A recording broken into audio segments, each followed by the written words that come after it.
Cuán firme cimiento se ha dado a la fe. A través de la Biblia, un análisis de la Biblia libro por libro que le ayudará a crecer espiritualmente. Estos estudios fueron diseñados por el Dr. J. Vernon McGee. Acompáñenos en este fascinante recorrido a través de la Biblia. La palabra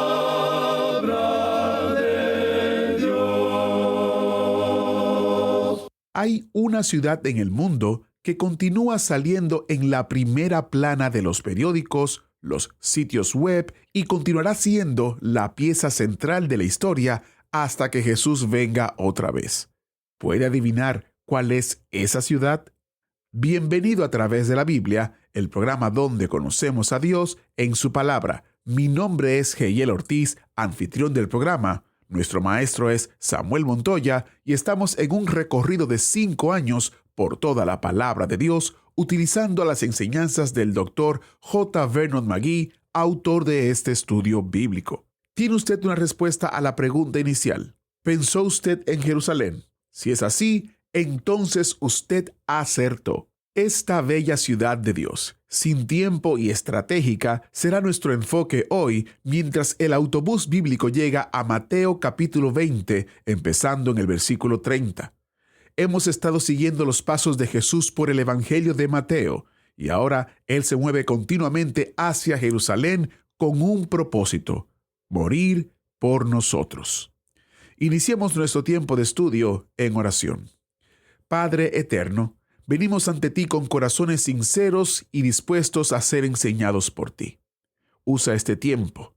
En el nombre de Jesús oramos. Amén. Con nosotros, nuestro maestro Samuel Montoya y el estudio bíblico de hoy. Continuamos hoy, amigo oyente, nuestro estudio en el Evangelio según San Mateo. Estamos ahora al final del capítulo 20 de este Evangelio y vamos a leer los versículos 30 y 31 que dicen: Y 2 ciegos que estaban sentados junto al camino, cuando oyeron que Jesús pasaba, clamaron diciendo: Señor, Hijo de David, ten misericordia de nosotros. Y la gente les reprendió para que callasen, pero ellos clamaban más, diciendo: Señor, Hijo de David, ten misericordia de nosotros. Fíjese usted la insistencia de estos 2 ciegos. Note también cómo se dirigieron a Jesús diciéndole: Señor, Hijo de David. Esto demostraba que estos ciegos reconocían la majestad de Jesús. La sirofenicia en el principio lo llamó Hijo de David, pero el Señor, recuerda usted, le recordó que ella no tenía ningún reclamo sobre él de esta manera. Estos hombres, sin embargo, eran judíos y en verdad tenían algún reclamo sobre él, y lo ejercieron. Ahora notemos los versículos 32 y 33 de este capítulo 20 de Mateo.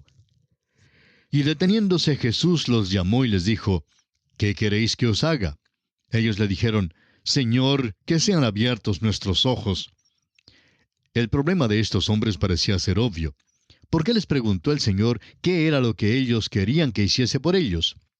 Amigo oyente, cuando usted acude al Señor Jesucristo, usted tendrá que confesar que es pecador. Si no lo confiesa, no puede ser salvo. Debe venir como pecador para ser salvo. Esta es la ofensa de la cruz. A todo el mundo le gustaría venir a la cruz si pudiera tener un poquito de su propio perfume y rociarlo y hablar de sus propias bondades y buenas obras. Pero no tenemos ni una buena obra para presentar al Señor. No se puede endulzar el carácter humano ni mejorar la carne, así como no se puede cambiar un montón de abono en el patio de una granja echándole un galón de perfume. Debemos venir como pecadores y recibir a Cristo como único posible Salvador. Estos hombres estaban clamando: «Somos ciegos». Esto denota que ellos tuvieron que hacer esa declaración antes que el Señor pudiera ayudarles. Y ahora el versículo 34 dice: Entonces Jesús, compadecido, les tocó los ojos, y enseguida recibieron la vista y le siguieron. El Señor Jesús sanó a los 2 ciegos, y ellos por su parte le siguieron. Ahora, ¿a dónde iba Jesús? Dijimos que está en camino a la cruz. Y aquí concluye el capítulo 20 del Evangelio según San Mateo. Ahora, en el capítulo 21, Jesús entra oficialmente en Jerusalén, purifica el templo, maldice la higuera, Es desafiado por los principales sacerdotes y ancianos, y Jesús los condena por medio de las parábolas de los 2 hijos y de los labradores malvados.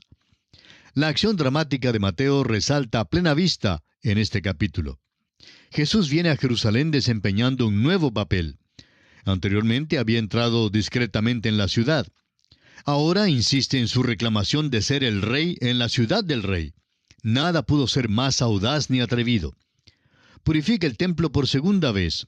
Esto sería presunción de primera clase si él no fuera quien reclamaba ser. Maldice la higuera en una acción simbólica. Responde al desafío de los príncipes religiosos y los acusa de conspirar su muerte al contar una parábola. Note usted aquí, amigo oyente, el tono decisivo y deliberado que es usado aquí por Jesucristo. Es que está forzando el asunto. Los obligará a actuar cuando Él quiera y de la manera que Él escoja. Está en medio de toda la situación. Él nunca es más majestuoso que cuando se acerca a la cruz. Los evangelios presentan un cuadro multifacético de la llamada entrada triunfal. Al comparar el relato de este evento en los 3 primeros evangelios, la conclusión obvia es que Jesús entró en Jerusalén 3 veces, una vez por día, en 3 días diferentes. La primera entrada se efectuó en sábado, o sea, en día de descanso. No había ningún cambista en aquel día, y mirando alrededor salió. El evangelista Marcos, en el capítulo 11 de su evangelio, versículo 11, dice: «Y entró Jesús en Jerusalén y en el templo, y habiendo mirado alrededor todas las cosas, como ya anochecía, se fue a Betania con los 12». La primera vez, pues, entró como sacerdote. La segunda entrada se efectuó en domingo, o sea, el primer día de la semana. Los cambistas estaban allí y Jesús purificó el templo. Así lo dice Mateo 21, 12 y 13, donde leemos: «Y entró Jesús en el templo de Dios, y echó fuera a todos los que vendían y compraban en el templo, y volcó las mesas de los cambistas y las sillas de los que vendían palomas». O sea que la segunda vez Jesús entró como rey. La tercera entrada se llevó a cabo el lunes, o sea, el segundo día de la semana. Jesús lloró sobre Jerusalén y entró en el templo y enseñó y sanó a los enfermos. Así lo encontramos relatado por el evangelista Lucas, capítulo 19, versículos 41 al 44 y versículos 47 al 48, donde leemos: «Y cuando llegó cerca de la ciudad, al verla, lloró sobre ella diciendo: Oh, si también tú conocieses, a lo menos en este tu día, lo que es para tu paz. Mas ahora está encubierto de tus ojos, porque vendrán días sobre ti cuando tus enemigos te rodearán con vallado y te sitiarán, y por todas partes te estrecharán y te derribarán a tierra, y a tus hijos dentro de ti, y no dejarán en ti piedra sobre piedra, por cuanto no conociste el tiempo de tu visitación». Pasando ahora a los versículos 47 y 48 leemos: «Y enseñaba cada día en el templo, pero los principales sacerdotes, los escribas y los principales del pueblo procuraban matarle, y no hallaban nada que pudieran hacerle, porque todo el pueblo estaba suspenso oyéndole». O sea que la tercera entrada la hizo Jesús como profeta. Ahora se retiró cada día a Betania. Al parecer no pasó ni una noche en la ciudad hasta cuando lo arrestaron. Leamos los primeros 3 versículos de este capítulo 21 del Evangelio según San Mateo. «Cuando se acercaron a Jerusalén y vinieron a Betfagé, al monte de los olivos, Jesús envió 2 discípulos diciéndoles: Id a la aldea que está enfrente de vosotros, y luego hallaréis un asna atada y un pollino con ella. Desatadla y traédmelos. Y si alguien os dijere algo, decid: el Señor los necesita, y luego los enviará». No vemos ninguna necesidad de darle carácter milagroso a este incidente, aunque hay quienes lo califican de esta manera. Creemos que esta era más bien una situación normal y natural. Probablemente la última vez que nuestro Señor estuvo en Jerusalén, hizo los arreglos con algunos amigos para utilizar estos animales la próxima vez que entrara en la ciudad. Sus amigos acordaron dejarle usar estos animales en el tiempo de la fiesta de la Pascua. Los dueños de estos animales esperaban al Señor y los tenían atados afuera para Él. Jesús dijo a sus discípulos lo que debían decir en caso de que alguien les hiciera alguna pregunta, para que supieran que el Señor era quien los había enviado en este mandado. Lo importante en este pasaje es que Jesús establece su autoridad. Dice, el Señor los necesita. Veamos ahora los versículos 4 y 5 de Mateo capítulo 21. Todo esto aconteció para que se cumpliese lo dicho por el profeta cuando dijo, «Decida la hija de Sión, he aquí, tu rey viene a ti, manso y sentado sobre una asna, sobre un pollino, hijo de animal de carga». Esta es una cita de Zacarías capítulo 9, versículo 9, donde dice, «Alégrate mucho, hija de Sión, da voces de júbilo, hija de Jerusalén. He aquí tu rey vendrá a ti, justo y salvador, humilde y cabalgando sobre un asno, sobre un pollino, hijo de asna». Hay ciertas omisiones importantes en la cita que se hace en Mateo, lo cual se nota al hacer una muy cuidadosa comparación. «Alégrate mucho, hija de Sión», se omite aquí en Mateo. Asimismo, justo y salvador. La conclusión que sacamos es que estas porciones serán cumplidas en su segunda venida, que será la verdadera entrada triunfal. Jesús no era manso por el hecho de que montaba un asna. Los reyes montaban este animal. A pesar del hecho de que montaba un asna y que se ofreció como rey, mantuvo su humildad. Ahora los versículos 8 y 9 dicen, «Y la multitud, que era muy numerosa, tendía sus mantos en el camino, y otros cortaban ramas de los árboles y las tendían en el camino. Y la gente que iba delante y la que iba detrás aclamaba diciendo, Hosana al Hijo de David, bendito el que viene en el nombre del Señor, Hosana en las alturas». Esta multitud no sabía el significado completo de esta acción. Unos pocos días después, el mismo gentío gritaba, «¡Crucifíquenlo!». Aún los discípulos no sabían el significado sino hasta más tarde. El evangelista Juan, en el capítulo 12 de su evangelio, versículo 16, dice, «Estas cosas no las entendieron sus discípulos al principio, pero cuando Jesús fue glorificado, entonces se acordaron de que estas cosas estaban escritas acerca de él y de que se las habían hecho».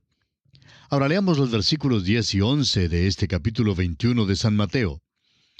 «Cuando entró él en Jerusalén, toda la ciudad se conmovió diciendo, «¿Quién es este?».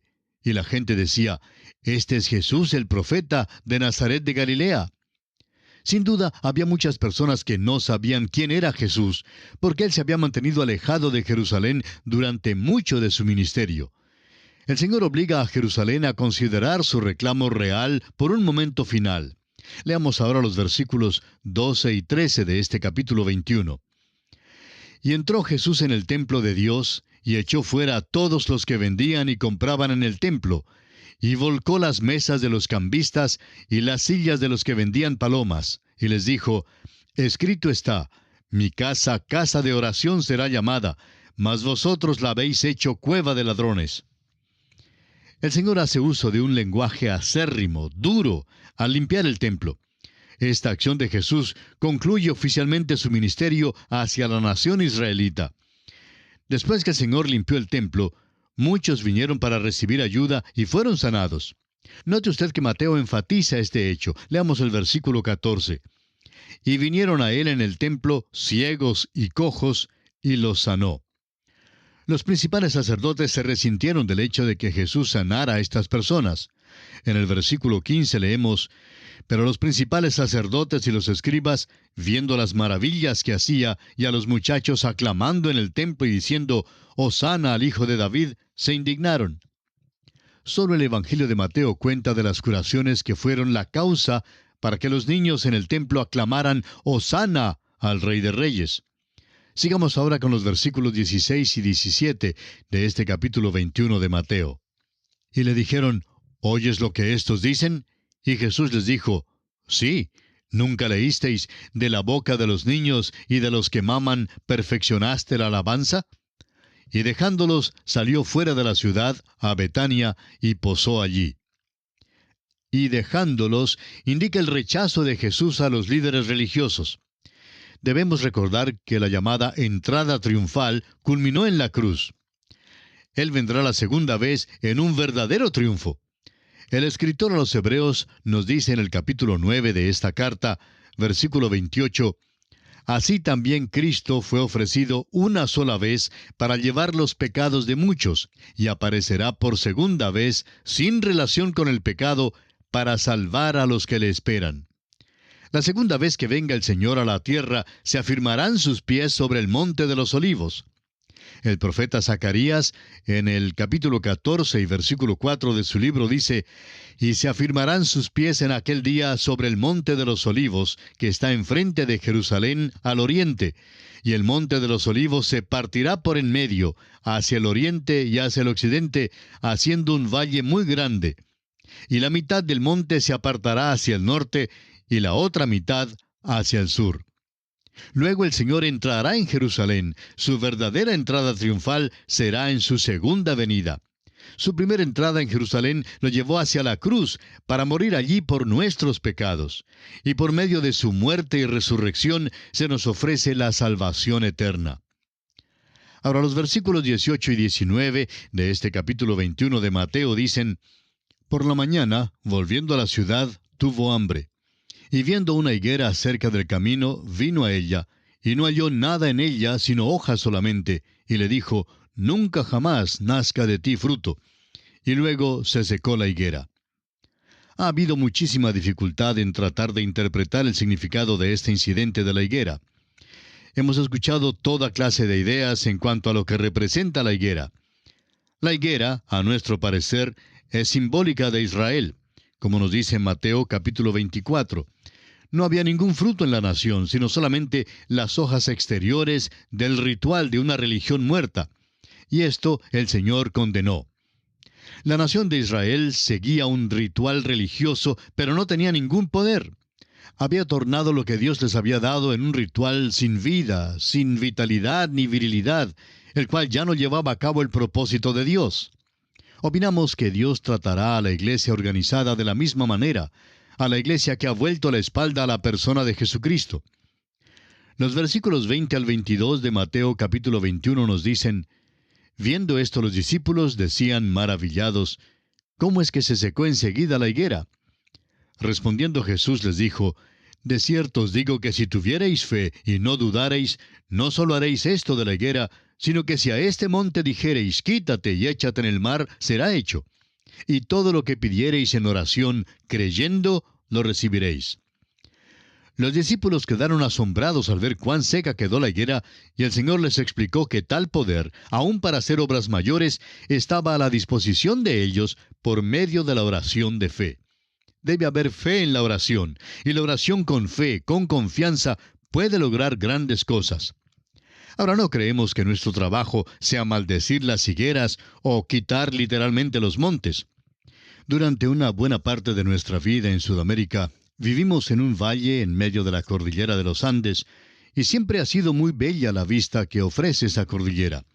Nunca nos hemos cansado de observarla y tampoco nunca hemos deseado quitarla. Creemos que hay algo mucho más grande que quitar los montes y maldecir las higueras. Amigo oyente, el predicar el Evangelio de Jesucristo, el distribuir la palabra de Dios y el permitir que el Espíritu de Dios nos use, es la obra más grande que el hombre puede hacer. Es un milagro cuando los labios humanos pueden decir algo que el Espíritu de Dios puede tomar y utilizar para transformar vidas. Esa es la clase de fe que anhelamos tener. Ahora los principales sacerdotes y las autoridades religiosas empiezan una vez más a molestar a Jesús. Leamos el versículo 23. Cuando vino al templo, los principales sacerdotes y los ancianos del pueblo se acercaron a él mientras enseñaba y le dijeron: ¿Con qué autoridad haces estas cosas? ¿Y quién te dio esta autoridad? Los príncipes religiosos se están tornando fieros y odiosos en su manera de portarse con Jesús. No dudan lo que hace el Señor Jesús, sino que dudan más bien la identidad de la autoridad mediante la cual hace sus milagros. No hubo base alguna para poder negar lo que Él había hecho. Leamos los versículos 24 al 26 de este capítulo 21 de Mateo. Respondiendo Jesús les dijo: Yo también os haré una pregunta. Y si me la contestáis, también yo os diré con qué autoridad hago estas cosas. El bautismo de Juan, ¿de dónde era? ¿Del cielo o de los hombres?